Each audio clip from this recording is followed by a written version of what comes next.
এই বড় বড় মাগুর মাছ, পাঙাশ মাছ নিয়ে যান, সাথে চুনোপুঁটি, পাবদা সব আছে, নিয়ে যান নিয়ে যান। সে কি রে, এত বড় বড় মাগুর মাছ কোথায় পেলি হরি?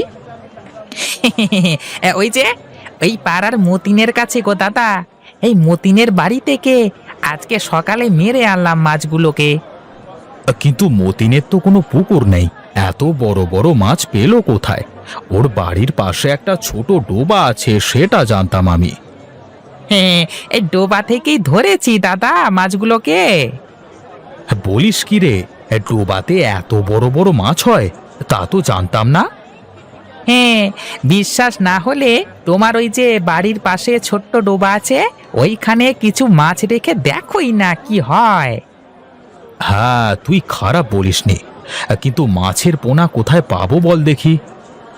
তুমি কোনো চিন্তা করো না, তোমার কটা লাগবে শুধু আমাকে বলো, আমি তোমার বাড়িতে গিয়ে দিয়ে আসবো। তা আমার ওই ডোবায় কতগুলো মাছ দেওয়া যাবে বল তো?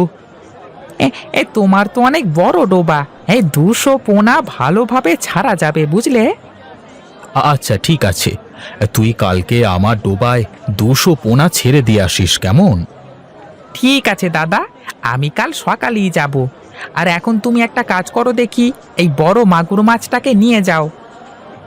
আচ্ছা আচ্ছা ঠিক আছে, দে তাহলে।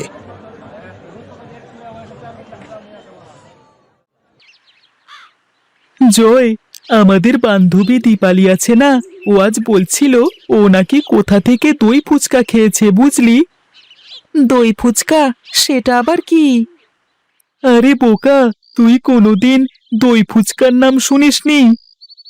কই না তো, আমি তো দই ফুচকার নাম কোনোদিন শুনিনি। শিমুলতলির হাট আছে না, শুনেছি ওখানে নাকি এক কাকু এই দই ফুচকা বিক্রি করে। লোকজন এই দই ফুচকা খাওয়ার জন্য লাইন লাগিয়ে দাঁড়িয়ে থাকে। বলিস কি রে, ফুচকা খেতে লোকে লাইন দিয়ে দাঁড়িয়ে থাকে? হ্যাঁ রে, তাই তো শুনেছি।